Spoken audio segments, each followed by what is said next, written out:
basahin po natin yung sequence ng ating pong tinatalakay, tinuturo ngayon. Kasi tayo po ay nandun sa Faith Matters, na kung saan pinag-usapan po natin ang pananampalataya. Kaya ngayon po ay nasa part 3 na po tayo, the nature of faith. Yan po yung ating pinag-aralan. Una po natin dyan ay the nature of faith. Una, faith. Faith is spiritual. Ang pananampalataya ay spiritual. Bakit po ang pananampalataya ay spiritual? Sapagkat ang sabi po, yung the second law of the harvest, we reap the same kind as we sow. Kung ano yung ating itinanim, yun ang ating aanihin. Inuulit po natin para lalo po natin makuha po, ano? Kasi yan po yung the second law of the harvest. Ano po yung first law of the harvest? Kapag may tinanim, may aanihin. Kapag mas marami ang tinanim, mas marami ang aanihin. Ano man yung tinanim mo na yun, tiyak na merong ani yun. Pero ito naman po, we reap the same kind as we sow. Tayo ka ng kalabasa, aanihin mo. Huwag ka mag-expect na aani ka ng pupo. Kasi yun ang yung itinanim. Yan po yung patunay na faith is spiritual. Kasi bakit po? Ang itinanim sa atin ay spirit. The Word of God. The Word of God. Ano po yung the Word of God na yun? Sabi ng Romans 10:17, consequently, faith comes from hearing the message, and the message is heard through the Word of Christ, or Rhematos Christos sa Greek. Ibig sabihin, the message of Christ. Yan ang itinanim sa atin. Yan yung napakinggan natin, ang mabuting balita ni Kristo. At ito po ay spiritual.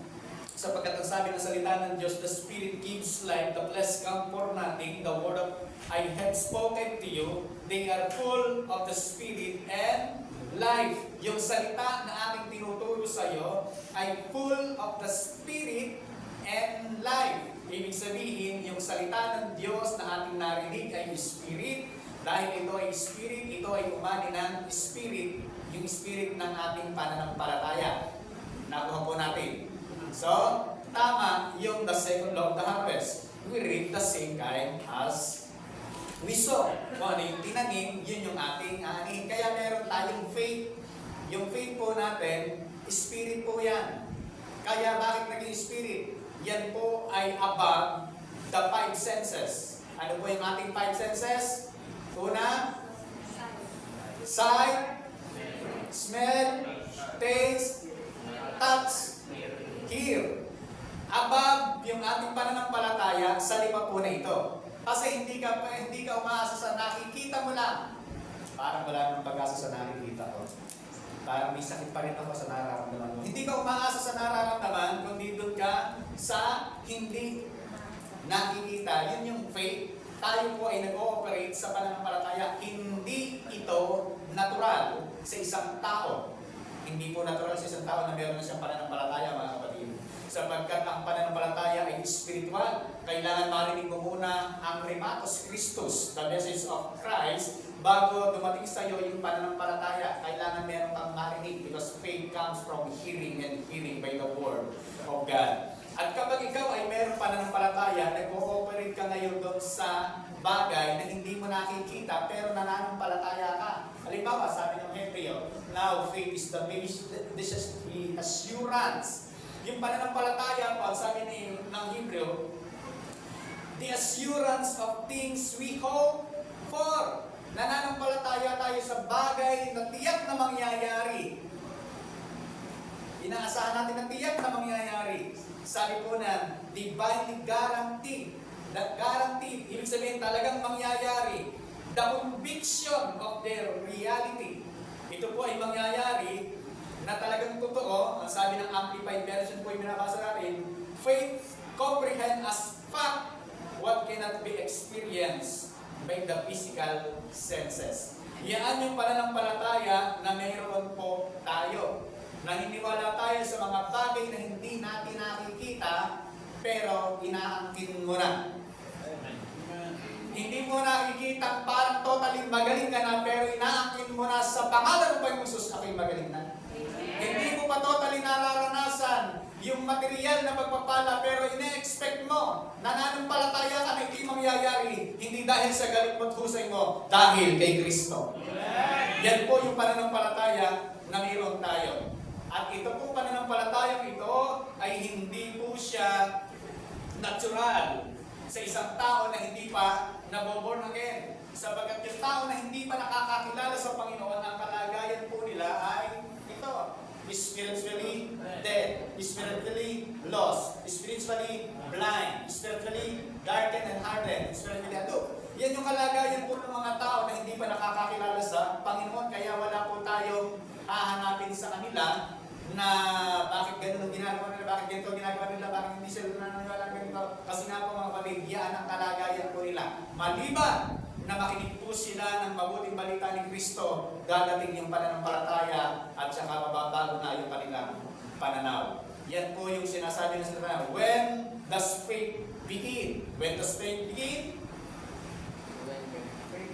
Faith begins at the entrance of the word of Christ. Yan po yung sinasabi ng Roma 10:17. Consequently, faith comes from hearing the message, and the message is heard through the word of Christ. Rematos Christo, the message of Christ. Mandarating lang po yung pananampalataya sa isang tao kapag ka narinig nila ang mabuting balita dahil kay Kristo. Ito po yung mabuting balita ng Panginoon. Na sinasabi na Diyos, Rematos Christus, the message of the cross, tinawag ni Apostolado, na the message of the cross, tinawag ni Apostolado na finished work of Christ, tinawag ni Apostol Pablo na the message of Christ. Yan po, the gospel of Christ. Yan ang, ano po yan? Faith is spiritual. Okay, pangalawa, faith is scriptural. Ang pananampalataya po natin ay dapat nakabase sa sinasabi ng salita ng Diyos. Hindi tayo lalagpas sa sinasabi ng salita ng Diyos. Kung ano lang yung sinasabi ng salita ng Diyos, ito yung ating pinananampalatayahan. Remember po si Abraham? Abraham's faith was based on the promise of God. Ano po yun? Spoken by God. Pakibasa yung pula.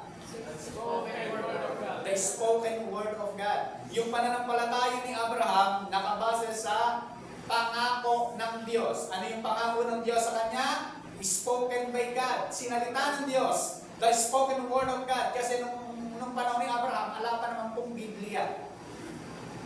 Saan siya umaasa? Sa pangako ng Diyos na sinabi niya sa kanya. Panginoon, ito yung sinabi mo sa akin, lalakaran ko ito. Sa gayon, ang nilakaran ni Abraham, napagpala si Abraham. Ano yung pangako ng Diyos kay Abraham? Anak. Bakit? Kasi ang dami niyang kayamanan, walang magmamana, kundi yung alipin niyang si Elizar. Meron ba, nagpagod siya? Ang dami-dami. Tapos walang magmamana ng lahat ng kanyang pinagpaguran. Kundi alipin lang niya. Kaya sabi sa kanya ng Diyos, magkakaroon siya ng anak. Ilang taon nung pangakuan si Abraham ng anak? Ilang taon po si Abraham? 75. Kailan natupad? 100 taon. Tagal. Pero dahil si Abraham ay nakatangan doon sa sinabi ng Diyos, dahil pag sinabi ng Diyos ay sinabi ng Diyos, tutuparin ng Diyos, hindi siya pinanghinaan ng pananampalataya. Sabi, kahit wala ng pag-asa mag-anak, nanalig pa rin si Abraham na siya magiging ama ng maraming bansa ayon sa sinabi sa kanya. Sinta niya mabiling ang iyong magiging lahi. Sinabi ng Diyos sa kanya, hindi nang hina kanyang pananampalataya kahit uugod-ugod na siya. Palibhasa 100 taon na siya, noon, at ang kanya ng mga asawang si Sarah ay baog. Ugod-ugod na, matanda na. Si Sarah naman ay matanda na rin, baog pa. Alam mo, walang kapag-asa. Pero, hindi nang hina ang kanyang pananampalataya. Ano pa? Hindi siya nag-alinlangan sa pangako ng Diyos. Sa halip lalo siyang lumakas dahil sa pananampalataya at nagpuri pa sa Diyos. 21, sabi niya, lubos siyang naniwala na tutuparin ng Diyos ang ipinangako. Ito. Hindi siya nag-alinlangan. Bagkus nalumpas siyang nanampalataya. Natuto pa rin ng Diyos. Sa pangkaraniwang tao, tagal naman. Wala na siguro pag-asa. Wala na yan. Pero si Abraham, sabi ng Bible, lubos siyang naniwala. Hindi siya nag-alinlangan sa pangako ng Diyos. Lalong lumakas. Habang tumatagal, lalong lumalakas. Tagline ni Abraham yan. Habang tumatagal, lalong lumalakas ang kanyang pananampalataya sa Diyos.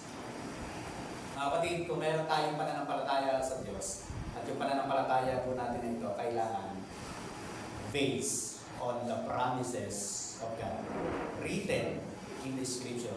All promises of God in Christ. Kung meron tayong pananampalataya, dapat yung pananampalataya nito nakabase sa mga pangako ng Diyos. Nakasulat sa Biblia yung lahat ng pangako ng Diyos dahil kay Kristo sa iyo at sa akin. Meron po ba tayong mga pangako ng Diyos na pinangahawakan?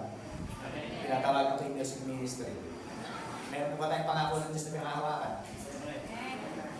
Ano po pangako ng Diyos na pinangahawakan natin na nakasulat sa Biblia? Sabi ng Bible, Philippians 4:19, and my God shall supply all my needs according to His riches and glory in what? Hello? In Christ Jesus. Philippians 4:19. Ayon sa kayamanang hindi nasusukat ng Diyos ay ibibigay niya ang lahat dahil kay Kristo. Pangako po ba ng Diyos yun? Kanino pangako? Sa mga taong na kay Kristo. Ibig sabihin, hindi lahat ay makukuha yung pangako na yun. Tama. Yun lang taong may Kristo. Sabi pa rin Apostol Pablo, I can do all things through. Bakit mo magagawa lahat ng bagay? Kay Kristo na naman. Ang sabi pa ng salita ng Diyos, binigyan tayo ng abot-abot na kaloob dahil kay Kristo. Kaya ibig sabihin po pala, lahat lang na nakaposisyon kay Kristo, sila lang yung tatanggap ng mga pangako ng Diyos. Dahil ang sabi po ng Bible, nababasahin po natin, pakilang Corinto 1:20, sabi po niyan, for no matter how many promises God has made, they are yes in Christ. And so, through Him, the Amen is spoken by us to the glory of God. Lahat ng pangako ng Diyos, ano man yung mga pangako ng Diyos na yan, gano'ng karami yung pangako ng Diyos, sabi ng Bible, they are yes in Christ. Kapag na may Kristo ka, ang pangako ng Diyos sa iyo, yes. Mga kapatid, gusto kong mag-rema sa inyong mga puso. Kung talagang na kay Kristo ka, sabi na salita ng Diyos, kapag ikaw ay na kay Kristo, lahat ng pangako ng Diyos, yes para sa atin. Nangako mo ba sa atin ang Diyos ng kagalingan? Yes, sabi po ng Peter. Nangako po ba Diyos sa atin ng abundance life? Yes po mga kapatid. Kung ang Diyos ay nangako dahil kay Kristo, sino ang na kay Kristo ngayon? Ay, hallelujah. Sino ang na kay Kristo ngayon? Kung ikaw ay na kay Kristo, ang sabi ng Diyos at ang pangako ng Diyos sa iyo, yes ang lahat ng pangako ng Diyos sa iyo. Tumayo po tayo lahat mga kapatid. Iniklara natin ang sinasabi ng salita ng Diyos dahil kay Kristo. Ano ang mayroon tayong lahat? Hallelujah!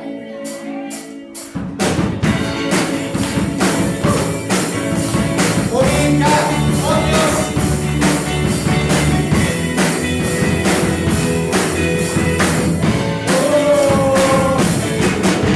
Ang buhay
Buhay ko kay Kristo ay ganito.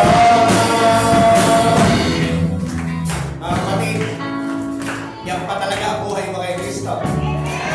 Kapag may taong tumama sa loto, ewan ko kung anong ginagawa, tumama lang sa loto yun. Pero impyerno pa rin ang punta kapag wala kay Kristo. Pero ikaw na may buhay kay Kristo, hanggang sa langit ang punta. Ewan ko lang kung paano ka sumayaw sa Panginoon ngayong umagang ito. Hallelujah. Talaga po ba may Kristo tayo sa puso? Hallelujah. Yung may Kristo sa puso, masayang nagpupuri sa Panginoon. Come on, church! Hallelujah! Listen ako! Ngayon po na natin ito! Ang buhay ni Kristo! Ang buhay ni Kristo! Ang buhay ni Kristo!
Pabuti ng pabuti, pasaya ng pasaya ang buhay ko. Ano pa?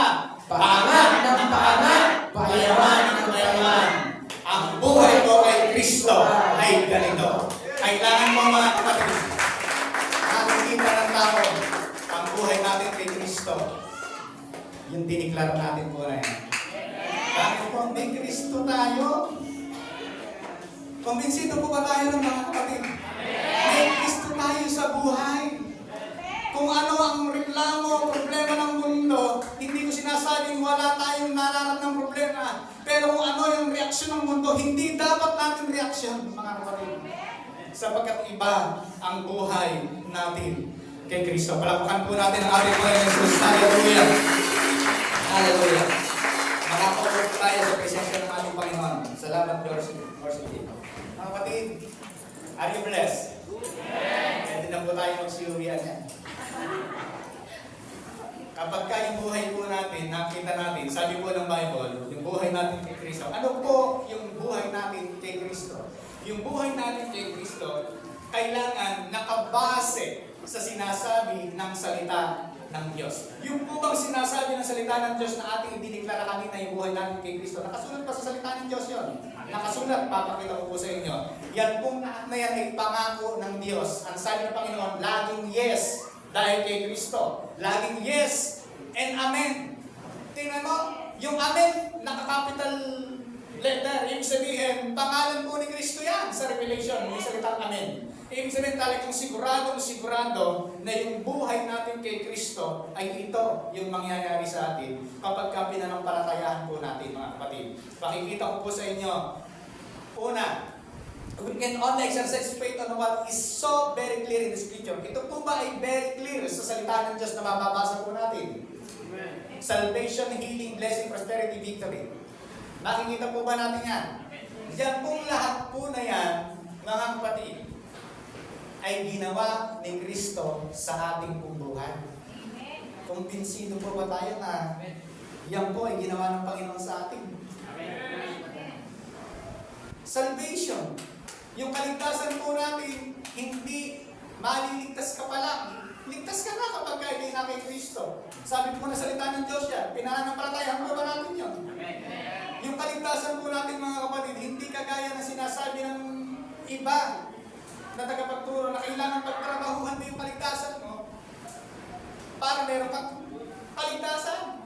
Ang kaligtasan natin mga kapatid, dahil sa tinapos na gawa ni Kristo. Nananampalataya tayo dahil sa tinapos na gawa ni Kristo.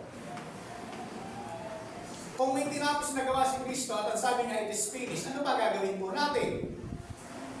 Wala na. Amen po ba? Ibig sabihin, ang salvation po natin nakatitiyak, meron na tayo ngayon. Hindi magkakaroon pa lang. Tinuro na po natin nakarang linggo po yan. Ano ba sabi? Healing. Ano po yung sabi ng healing?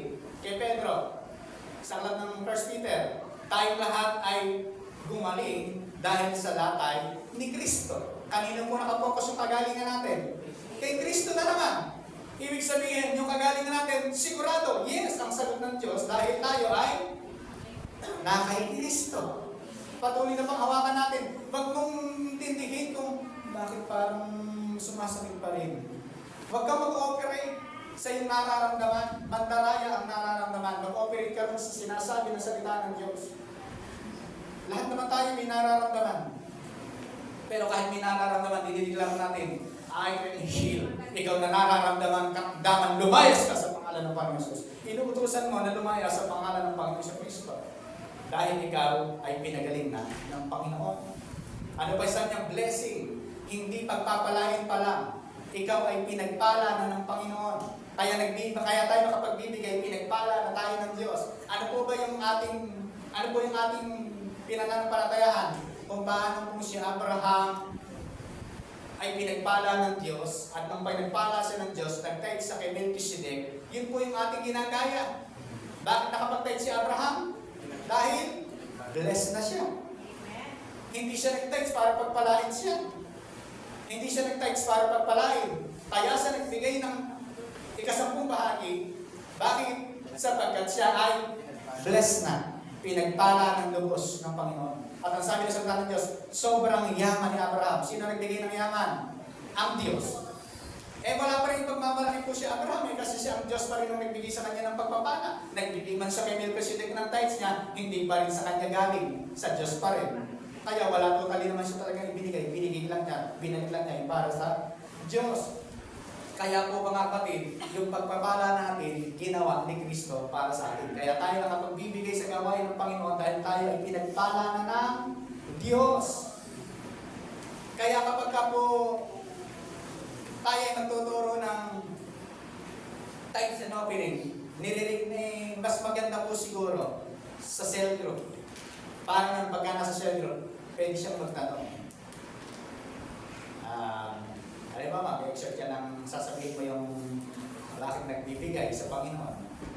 Para na kung meron nagtatanong sa cell group, masagot mo po, masagot niyo. Pero pagka dito natin sinasabi, wala naman hindi mo pwedeng magtanong po dito, sa cell group lang pwedeng magtanong. Kasi dito po diretsyo ang pag-preach ng salita ng Diyos, magkakaroon ng interaction. Kaya kung ginagawa po natin, mas maganda kung meron mga may tanong sa cell group, magtanong. We are already blessed, ang sabi po ng salita ng Diyos. Naniniwala po ba tayo yan? Na ikaw ay pinagpala na ng Diyos, ikaw ay pinabura ng Diyos, ikaw ay pinalusog, pinasigla, at may buhay na mahaba.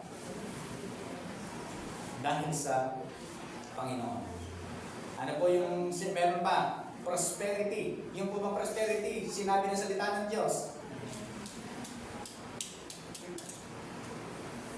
2 Corinthians 8:9. Ano po sabi? Si Jesus na mayaman ay naging mahirap para tayong lahat ay yumaman. Naniniwala po ba tayo? Si Kristo po ay naging mahirap para daw tayo mahirap, yumaman. Kay Kristo na naman. And victory, meron tayong tagumpay dahil kay Kristo. Yung salitang victory, ang sabi po dyan, but thank be to God, He gives us the victory through our Lord Jesus. Lahat po ng aking binabanggit na verse, mapapansin mo, lagi naka-address kay Kristo. Pero, ang benepisyo nasa iyo. Nakita niyo po ba?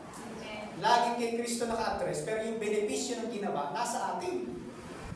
Sabi nga, but thank be to God, He gives us the victory through our Lord Jesus Christ. Present tense. Bakit po? Araw-araw ng buhay natin, ikaw ay tagumpay. Sa araw-araw ng buhay mo, may tagumpay ka. Sino po yung taong may tagumpay? Ang sabi po ng 1 John dito, for everyone born of God, o yung na born again, overcomes the world.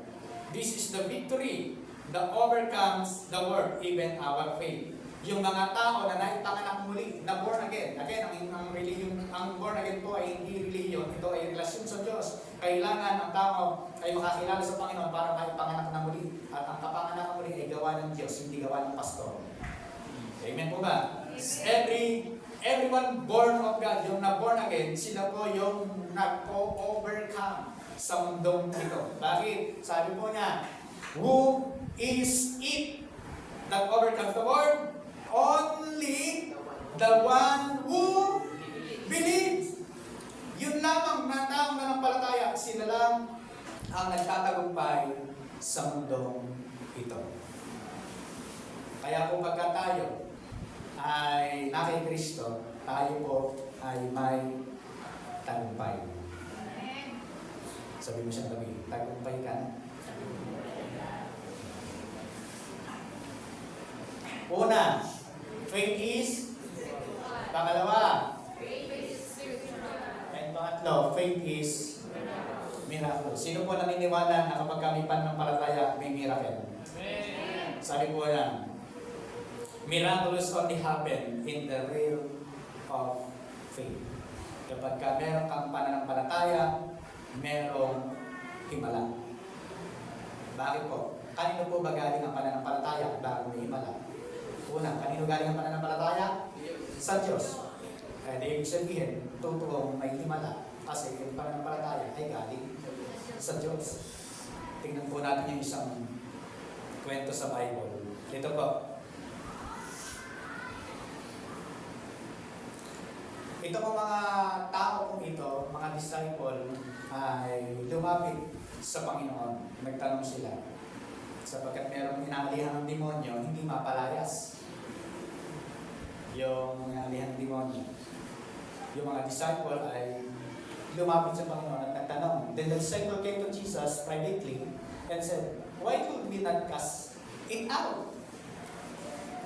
Parang kung paparaphrase natin, Panginoon, Rabbi, Guro, Teacher, bakit ayaw umalis ng mga demonyong ito? Pinapalayas namin sa pangalan mo.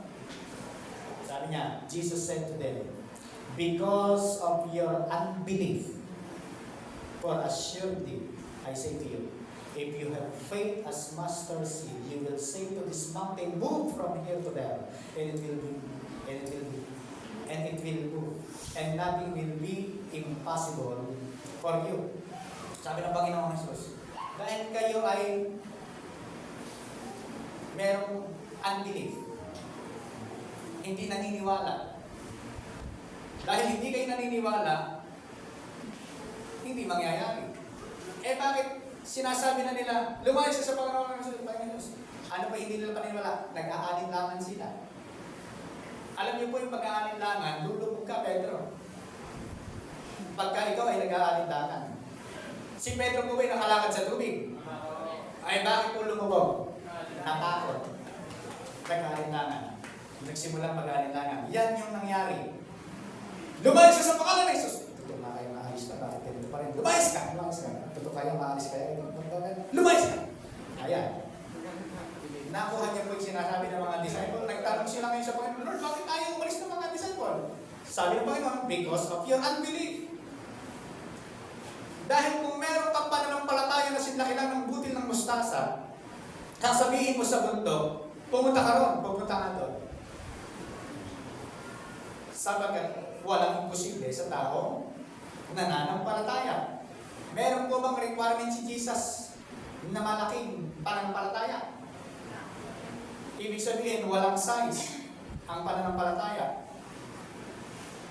Hindi pananampalataya ang problema. Ang problema, because of your unbelief. Ang problema ng mga alagad, hindi yung faith. Kasi meron na sila noon. Dahil buti lang ng mustasa, kailangan mapapalipat na yung mundo.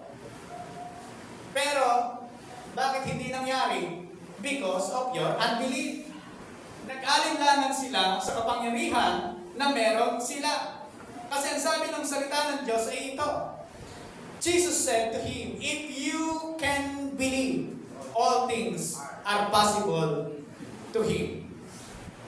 Sa taong nananampalataya, sabi ng Panginoon, all things are possible. Kapag kami pananampalataya ka, sinlaki lang ng buti ng mustasa. Ano po ang nangyari? Dahil hindi sila nananampalataya, because of your unbelief. Kaya sabi ng Panginoon, if you believe, hindi unbelief. If you believe, kung naniniwala ka, if you believe, kung naniniwala ka, all things are possible to Him. Naniniwala po ba tayo na pinagpala na tayo ng Panginoon? Naniniwala po ba tayo na pinagaling na tayo ng Panginoon? Naniniwala po ba tayo na tayo tagumpay na dahil kay Kristo? Naniniwala tayo na mayroon tayong abundance blessing dahil sa Panginoon? Naniniwala po ba tayo na tayo prosperous dahil kay Kristo? Kung naniniwala ka mga kapatid, it will manifest. Magmamanifest po sa buhay po natin yan. Bakit? Sapagkat dahil kay Kristo, tayong lahat ay charito. Sabi mo sa katabi, you are charito. Senyasan mo, dalawang senyas, you are charito. Ganon, ha? Charito. Yan. You are charito. Kaya pagka, mamaya sabihin ko sa inyo kung ano ibig sabihin ng charito po na blessed and highly favored po yan. Yan ang batingan ng mga Kristiyano. Una, tingnan po natin ito. Meron pong tatlong illustration na kung papakita po sa inyo. Ito yung illustration. Una, salvation through faith. Yung po bang kaligtasan natin dahil sa ating pananampalataya? Amen. Sapagkat ang sabi po na sa natin sa ito. For by grace you have been saved through faith. Yung kaligtasan natin ay bunga ng pananampalataya. Kaya salvation through faith. Kaya meron tayong kaligtasan dahil sa pananampalataya sa Panginoon. Meron pong kwento sa Bible, nakita ko po sa inyo yung kwento ito. Para makita po natin yung salvation niya through faith. Tingnan po ninyo yan. Sa Bible, meron pong babae na pinalayasan ng Panginoon niya ng maraming demonyo. Si Maria Magdalene. At itong si Maria Magdalene ay lumapit sa Panginoon. At tingnan po natin yung istorya sa Luke 7:50. Pakita ko po muna ito yung Luke 7:50. Then he said to the woman, your faith has saved you. Ano ang nagligtas sa babae? Your faith has saved you. Go in peace. Puntahan muna natin. Ano ang context? Ito po ang context niya. Magsimula tayo sa 44. Then he turned to the woman and said to Simon. Kasi po, unang-una si Jesus, inimbitahan ni Simon. Itong si Simon ay naghanda sa kanyang bahay at in-invite niya ang Panginoong Jesucristo. Tara po, doon sa aming bahay. Pinaparaphrase ko lang po para maganda ang istorya natin. Sali ka po kayo, na-invite ko po kayo. Pagpunta ni Jesus Christ doon sa bahay ni Simon ay ito. Na bigyang may pumasok na babae. Dire-diretso, pagbukas ng pinto, dire-diretso sa paanan ng Panginoong Jesucristo, iyak na iyak, binasahan ng luwa, kanyang mga pangapin, nasa ng buho. Yan, tingnan po natin. Sabi ng Panginoong Jesucristo, do you see this woman? I enter your house, you give me no water for my feet. But she has washed my feet with her tears and wiped them with her hair of head. Tingnan po. Sabi ni Jesus, pumasok ako sa mga himosi mo, hindi mo man lang ako hinugasan, binigyan ng panghugas ng paa. Alam niyo po, ang kultura, ito po, kultura sa Israel, ang panahon po na yan, kapag ikaw ay may bisita, Israel ka, may bisita ka, may nakalaan dapat hugasan dyan sa pintuan. Maghuhugas-hugasan mo ng pang bisita mo, papapasukin mo sa bahay. Ganun po ang kultura ng mga Israelite. Sabi ni Jesus ay dito ngayon. Pumunta ako nung pumasok ko kayo ng bahay, hindi mo lang ako binigyan ng tubig para sa paghugas ng aking paa. Pero itong babaeng ito, kinugasan ang kanyang luha at pinunasan pa ng kanyang buhok ang aking paa. Hindi mo ako hinalikan. Pero itong babae ito, walang tigil sa kahalik sa paa ko. Kultura sa Israel, kapag ikaw ay bisita, maghahalik ka, yung tinatawag natin beso-beso sa panahon natin, yan po ang gagawin. Pero sabi niya, hindi mo man ako hinalikan, pero itong babae ito, walang tigil sa kahalik sa aking paa since time I came here. Mula nang dumating ako dito, you did not anoint my head with oil. Hindi mo lang. Kapag ang kultura, kapag ay pumunta ron, kailang i-anoint ka. Yun po kasi ay kanilang kultura po. Sabi niya, hindi mo man lang inanoint ng ulo ang aking buhok, aking ulo. But this woman has anointed my feet with fragrant oil. Pero ito babaeng ito, walang inanoint niya sa aking paa. Alam niyo po ba, yung fragrant oil, pabango po yan, ibinuhos sa paa ng Panginoon Jesucristo. Ang sabi pa ng mga disciples sa ibang kwento, sayang. Sayang naman. Alam niyo po kung gaano kasayang itong sa tingin ng mga disciple, isang taong sweldo ng pangkaraniwang manggagawa. Yan po ang halaga nung ibinuhos na pabango na yan sa paa ng Panginoon Jesus. Kaya sabi ng mga disciple, sayang. Pero sabi ni Jesus, itong babaeng ito, inanoint niya ng fragrant oil ang aking. Kaya humalibuyak na, fragrant, humalibuyak yung pabango doon sa bahay dahil sa ginawa ng babaeng ito. Ano ba? Sabi niya, therefore I say to you, kaya sinasabi ko sa iyo, Simon, her sins, which are many, are forgiven, for he loved much. But to whom little is forgiven, the same love little. Then he said to her, your sins are forgiven. Sabi ng Panginoon sa babae, sabi ng Panginoon sa kay Simon muna, ang malaki, ang pagmamahal. Ang pinatawad ng malaki kung magmahal. Ngunit ang pinatawad ng maliit na pagmamahal. Sino po rito ang pinatawad ng malaki ng Panginoon? Sa evangelization, ang pinatawad ng malaki kung magbigay. Ang pinatawad ng maliit kung magbigay. Sino pinatawad ng malaki? Sino pinatawad ng maliit? Sabi ng Panginoon, then he said to her, your sins are forgiven. Tingnan niyo po ito, ya.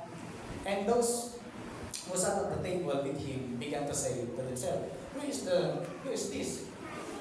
Who even forgive sins? Then he said to the woman, your faith has saved you. Go in peace. May napansin po ba kayo?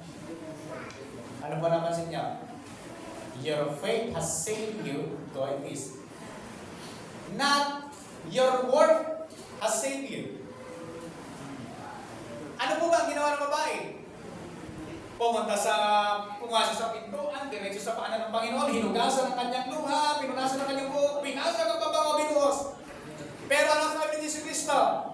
Your faith has saved you. Hindi sinabing dahil ganun ang ginawa mo sa akin, pinaglingkuran mo ako at grabe pagtanggap mo, your word has saved you.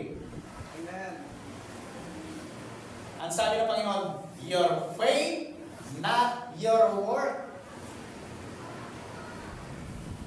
Pinatawad yung babae sa kanyang mga kasalanan dahil sa laki ng kasalanan ng babae ito, pinatawad siya Sa kanyang mga kasalanan, sabi ng Panginoon, your faith has saved you. Ano po ang nagligtas sa babae? So, totoo po pala yung illustration natin. Salvation through faith. Hindi sa gawa. Kaya naligtas. Kundi dahil sa pananampalataya, ang totoo po kasing naligtas, gumagawa. Kapag ikaw ay kasi po ganito po yan. Ang ating pong kaligtasan ay gasolina. Kapag may gasolina, aandar. Kusang aandar po yan. Merong faith. Kusang nagtatrabaho. Kusang gumagawa. Kusang nagbibigay. Kusang naglilingkod. Hallelujah. Bakit? Yun ang patunay na ang tao ay ligtas. Hindi ligtas dahil may ginagawa. Tingnan niyo yung tao hindi ligtas pero gumagawa. Lagi na lang ako nagpupulos dito. Dilis ako magilis dito. Yung kasama ko ayaw magilis. Maingay. Bakit? Walang laman. Yung laptop, pag sinipan walang laman. Ting-ting-ting-ting-ting-ting-ting. Kanan eh. Tama po ba? Pero pag may laman yan, wala kasing lamang kaligtasan, kaya ang kanyang paggawa laging tinitingnan, hindi yung kanyang ginagawa, yung iba. Ako, laging dinis ng dinis dito. Sila naman ayaw magtulong, laro na, kwento na. Mga kapatid, yung totoong ligtas, gumagawa pusa. Pero, ano po tayo mga kapatid? Kaya, itong babaeng ito, sabi ng Panginoon, your faith has saved you. Ano ang nagligtas sa babae? Faith. Okay, ganyan po natin. Ano ba yung sabi niya? Go in peace. Go in peace. Sa Hebrew word, yung peace, sa Hebrew, ay shalom. Kaya napapansin niyo po ba yung mga batiran? Shalom. Shalom, shalom, shalom. Yung po ay pagbati ng mga Hudyo. Shalom. Ang tanong, Hudyo ka ba? Ba't gumagamit ka ng shalom? Tingnan nyo ha? Tingnan nyo ha? Ano ang ibig sabihin ng shalom? Ang ibig sabihin ng shalom, health, prosperity, abundance, favor. Ano po ang ibig sabihin ng shalom? Ng health, prosperity, abundance, favor. Alam niyo kung ano ibig sabihin niya? Charito, bless, and highly favor. Yan din ang ibig sabihin ng salitang charito, bless, and highly. Kanino sinabi yung salitang charito? Sa mga Kristiyano. Ngayon, kung hindi ka Hudyo, huwag mo gamitin itong shalom kasi hindi ka Hudyo. Ano ang gagamitin mo? Charito. You are blessed and highly favored. Blessed in health, prosperity, abundance, and favor. Amen po ba mga kapatid? Naunawaan po natin. Yan po yung sinabi ng Panginoon doon sa babae. Go in peace. You are charito. Sabihin mo na sa iyong pati, you are charito. Blessed and highly favored. Hindi po chinito. Ayaw kayo magkakapatid. Hindi chinito. Charito, blessed, and highly favored. Yan ang ibig sabihin niya. Yung pong word na charito ay 2 beses nang binanggit sa Bible. Una, kay Maria. Sabi ng anghel kay Maria, you are charito. You are blessed and highly favored. Sumasayo ang Panginoong Diyos. Kung bakit kung pagbubuan natin yung Greek word, sabi niya, you are charito. Sumasayo ang Panginoong Diyos. Pangalawa na binanggit, una kay Maria, pangalawa na binanggit sa mga Kristiyano. Ang sabi sa mga Kristiyano, you are charito in Christ. Blessed and highly favored. Amen po ba mga kapatid? Kaya kung babati ka, charito morning, charito day, charito evening. Hello? Parang walang iniwan po yan sa stay blessed, stay protected, stay healthy. You are already in this place. Kaya sabi po ng Panginoon, go in peace. Okay. Bakit sinabi ni Jesus, go in peace? Sapagkat siya po ay isang Hudyo. Hudyo po ba si Jesus? Hudyo po siya. Kaya sabi niya, go in peace. Shalom. Yung babaeng ito na pinatawad ng Panginoon, ang daming pagkakasala, sabi ng Panginoon, your faith has saved you, go in peace, ikanatag mo na ang iyong loob, pinatawad ka na. Ikaw ngayon ay meron ng health, prosperity, abundance, and faith. Binasbasan siya ng Panginoon sa Kristo. Kanya, very truly, I tell you, whoever hears my word and believes, He who sent me has eternal life and will not be judged, but has crossed over from death to life. Yung mga tao na nanampalataya sa Panginoon Kristo, hindi nahatulan. Sila ay nilipat na mula sa kamatayan patungo sa buhay na walang hanggan. Bakit? Sapagkat sabi sa ng Diyos, for by grace you have been saved through faith. Ano po yung unang illustration po natin? Salvation through faith. Kaya yung kaligtasan, meron tayong kaligtasan dahil sa pananampalataya sa Panginoon sa Kristo. Salvation through faith. Pangalawa, healing through faith. Sino po ang mayroong healing dahil sa pananampalataya? Amen. Tingnan niyo po, meron po tayong illustration. Pinwento ko na po ito nakaraan, pero lalagyan natin ng Bible verse para lalo natin makanawaan. Sabi po niya, yung sa babae ito, babae na dinudugo ng 12 years. And a woman had been subject to bleeding for 12 years. Dinudugo. She had suffered a great deal under the care of many doctors. But, ganyan po ang daming doctors na tumingin and had spent all she had. Yet, instead of getting better, she grew worse. Lalo pang lumala sa halip na gumaling. And iisang doktor po ba pinuntahan lang niya? Hindi po ba siya nagpa-second opinion? Siguro sabi ng doktor, naku, wala ka ng lunas. Kailangan dyan tanggalin. Alin? May mukhang matatanggalin to. Pumunta sa ibang doktor na magagawin ko. Naku, wala ka naman. Ang sabi mo na salita ng Diyos, and had spent all she had. Lahat ng meron siyang yaman, in-spend niya sa kanyang sakit dahil gusto niya gumaling. Kaya ang dami niyang doktor na pinuntahan. Ano ba yung kalagayan niya? Si suffer. Nagsasuffer siya sa ganung kalagayan niya. Ang hirap na kanyang pinagdaraanan. Meron na po bang napkin nung panahon na yun? Siguro ang napkin nga na hindi sasapat, baka pampers na. Kailangan wala pa rin pampers nung panahon na yun Imagine mga kapatid, sige, yung mga babae lang nakakamawa siguro na sinasabi ko na to, yung mga kabataan hindi pa. Mga kapatid, imagine ko, 12 years, bleeding. Tingnan nyo. When she heard about Jesus, nang marinig niya si Kristo, she came up behind him and the crowd and touched his cloak. Because she thought, if I just touch his clothes, I will be healed. Kaya, she heard about Jesus and marinig niya ang Panginoon Kristo, nabuo sa kanyang kaisipan, kapag nahipo ko, ang damit, ang laylayan niya, sabi siya Tagalog yan, ng taong ito, gagaling ako. Immediately, her bleeding stopped, and she felt in her body that she was freed from her suffering. Nung mahipo niya yung lawlaw ng Panginoon, sabi ng Bible, immediately, biglang tumigil yung pagdurog ng Panginoon ng kanyang suffer, sabi niya, na nararamdaman. Ano po sabi ng Panginoon? He said to her,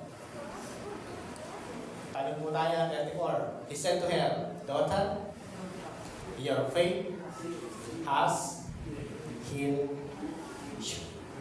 Pakibasa mga kapatid, daughter, your faith has healed you. Ano ang nagpagaling sa babae? Your faith has healed you. Ano sabi niya sa babae?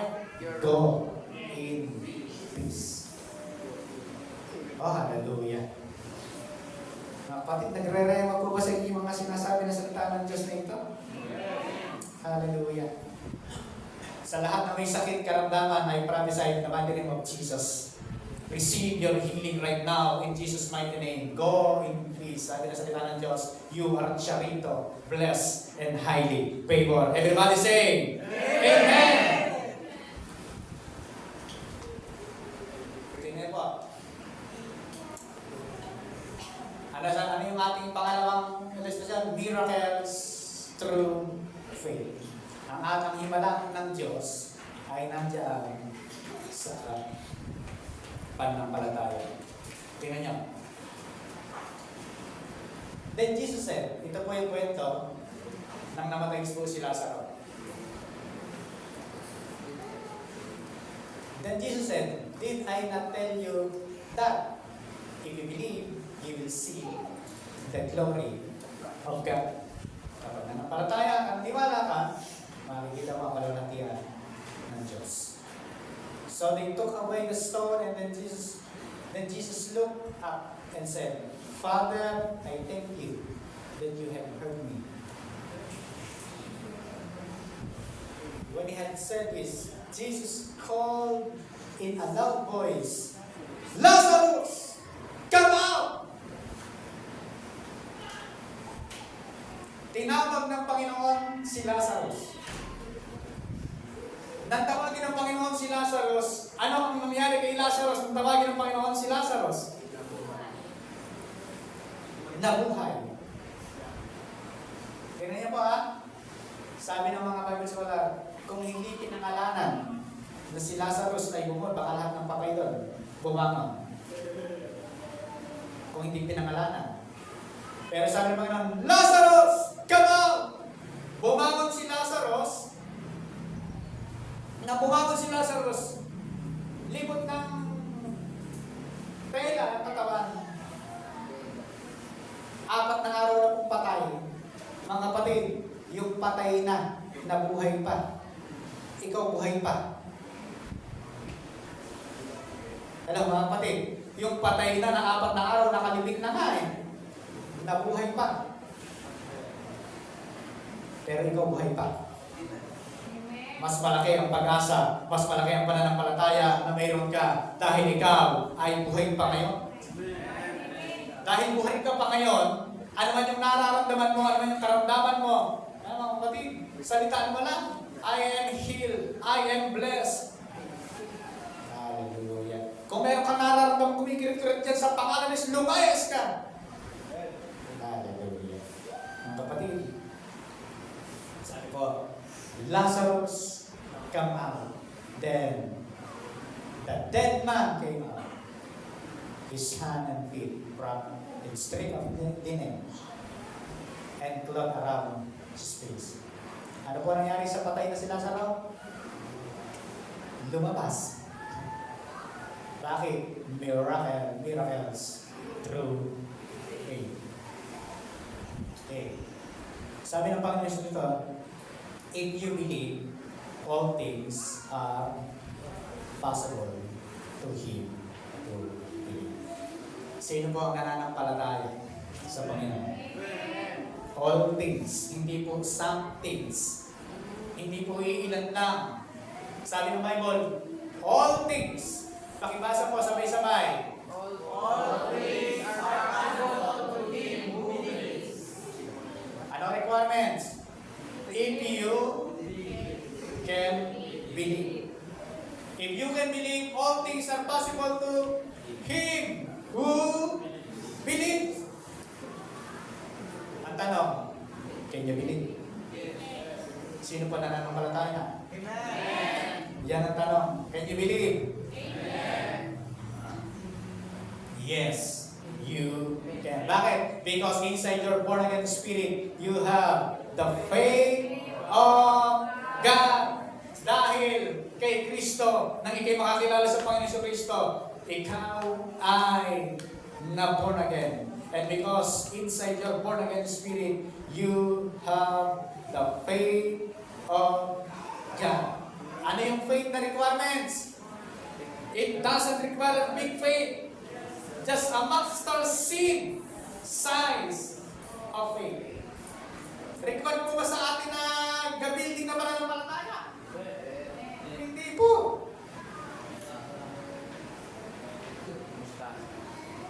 Nakikita niyo po ba yung buto?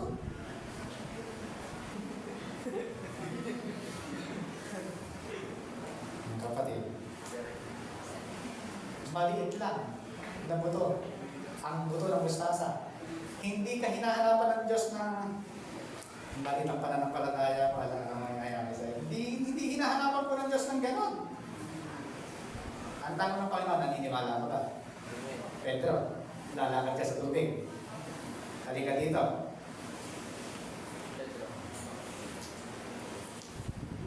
Kapatid, 3 illustration. Salvation through faith. Healing through faith. Miracles through faith. Ang tanong, kanino nanggagaling ang faith? Sa Diyos. Kaya napakahalaga, ang tao ay nasa Diyos. Kapag ka po ikaw, ang tao nasa Panginoon, yung faith na yan, na nasa sa'yo, yan ang gagamitin din ng Diyos para mangyari sa buhay mo ang kanyang mga sinabi. Just believe. Isang bagay lang kailangan, ikaw ay maniwala. Dahil yung pananampalataya is already in us. Ang kailangan, mananampalataya. Mag-iba po ba ang believe sa faith sa susunod na mga araw? Tuturo ko sa inyo. Bakit sinabi pa ng because you have unbelief? Hindi dahil sa faith, because you have unbelief. Mukhang may pagkakaiba ang belief sa faith sa susunod na mga araw. Ang oras na kasi, Pwede na. Our big idea, I have faith inside my born-again spirit. Sabay-sabay, go! I have faith inside my born-again spirit. Tumayo po tayong lahat. Yung kumbinsido. Sabihin mo, I have faith inside my born-again spirit. Go! I have faith inside my born-again spirit. Isa pa. I have faith inside my born-again spirit. Mga kapatid, dahil ikaw ay na-born again, nakakilala na sa Panginoon, meron ka ng pananampalataya. Meron ka na po niyan. Ang Diyos ang nagbigay niyan because of Rematus Christus, the message of Christ, the gospel of Christ, the finished work of Christ, the message of the cross. Yan po ang mga sinabi ni Pastor Pablo patungkol dyan sa finished work of Jesus Christ. Meron na tayong pananampalataya dahil tayo po lahat ay na-born again in the Spirit. Dahil tayo ay nakakilala sa Panginoon na born again in the Spirit, tayo po lahat may pananampalataya. At yung pananampalataya po na yan, ano ang kalaban? Unbelief. Yung pag-aalinlangan. Bakit po? Ano po ang meron tayong sense? Ilan? 5. Yung pananampalataya, ano po? Tingnan niyo po yung naglalaban. 5 versus 1. 5 versus 1. Alin ang pagaganahin at pag-iiralin mo? Yung 5 o yung isa mo to? Eh pagka nadaig ka ng 5, ako, sa nakikita ko parang wala ng pag-asa. Sa nararamdaman ko parang palala ng palala. Sa nakikita ng kapitbahay mo, parang isang bulati na hindi lumipirma, tigo mo na. Eh ano po ba sinasabi ng salita ng Diyos? Sino paniniwalaan natin? Yung nararamdaman mo, sinasabi ng kapitbahay o sinasabi ng Diyos? Nasa sa inyo na po yan, mga kapatid. Ito po, ini-enlighten ko lamang po sa tulong ng Banal na Espiritu ang isip natin para alam natin kung ano yung mayroon tayo. At kapag tayo nananampalataya at naniwala sa sinasabi ng Panginoon, naniniwala ako, magmamanifest sa buhay natin. Walang mahirap na Kristiyano sa lugar ng bubulong malaki. Walang mahirap na Kristiyano sa iglesia nito. Lahat may payaman, paunlad na paunlad. Bakit? Sapagkat gagamitin ka ng Diyos para lumagana palalo ang ministeryo ng Panginoon. Hindi ka payayamanin ng Diyos dahil wala lang. Payayamanin at paunlarin ka ng Diyos. Magmamaterial dahil merong pagagawa sa iyo ang Diyos. Gagamitin ka ng Panginoon.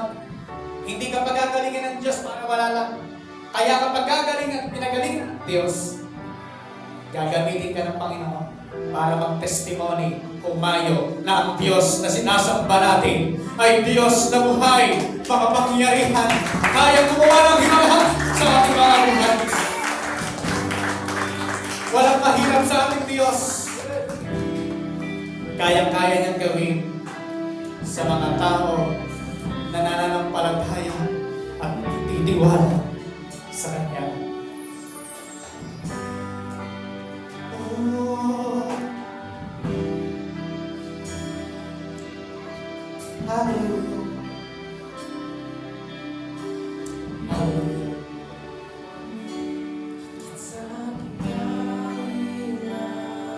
Yes, hallelujah, Jesus.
Minsan pa higit sa atin.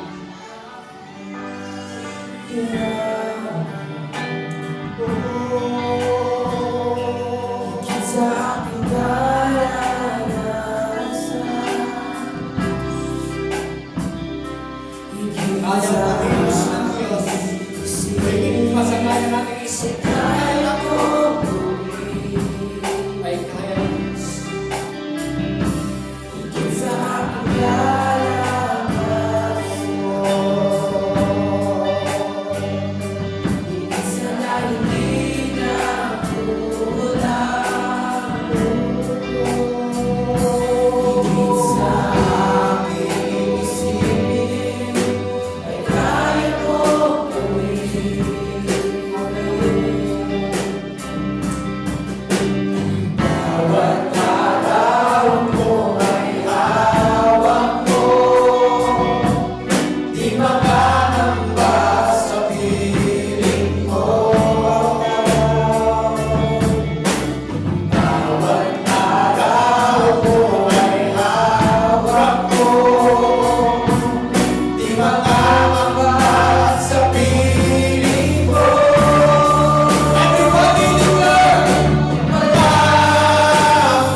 mahirap sa Diyos. Ilikha nga niya ang lahat sa salita lang. Kaya-kaya niyang gawin. Yung hinihiling natin sa Kanya, maliit lang po sa Kanya yun. Lahat ng hinihiling natin sa Diyos, maliit lang sa Kanya yung mga kapatid. Kumpara kay Kristo na ibinigay niya tayo sa isang Kanyang anak. Ano bang bagay hindi niya kaya ibigay sa atin? Kung ibinigay niya si Kristo para sa atin, anong bagay ang hindi niya kaya ibigay? Yung kagalingan mo, hindi ba niya kaya ibigay? Si Kristo ba ibinigay? Yung pagpapala mo, material, hindi ba kaya ibigay? Si Kristo ba ibinigay? Kung si Kristo hindi niya ibinagkait, lahat ng bagay, hindi niya ipagkakait sa atin. Mga kapatid, taas natin ating kamay, declare it, declare it, declare it. Sabihin mo, I am blessed and highly favored. I am healed. I am protected. I am strong. I am child of God. I am loved. I am forgiven. I am righteous. I am holy. I am victorious. In Jesus' mighty name. Amen. Amen. Palakpakan ang Diyos sa buhay. Malakas na palakpak. Hallelujah. Manifest His name. His name is Jehovah Rapha. The Lord who heals. His name is Jehovah Jireh. The Lord who provides. His name is Jehovah Nissi. The Lord is our Father. Oh! Praise you. Praise you. Praise you. Praise you. Maraming salamat po aming Amang Diyos sa kabutihan at katapatan sa iyong mga salita na nagbibigay sa amin ng buhay, pag-asa, sapagkat ito'y sinabi mo, pinangahawakan po namin ito. Sinasayuhan namin ang Panginoon paano na dugo ng Panginoon Kristo ang lahat ng iyong mga salita na aming narinig. At itinatayin po namin ito sa pinakamatawang puso ng aming buhay. Ito'y lalago, mamumunga, tutulog, mamumunga lalago, at patuloy na mapaparangalan ang iyong dakilang pangalan. Maraming salamat po aming Ama. Sa iyong lahat, ang kapurihan, pasasalamat, pagdakila, walang ibang tumanggap ng parangal maliban sa iyo lamang aming Ama, sa pangalan ng Panginoong Jesus. Ang lahat ay magsabi na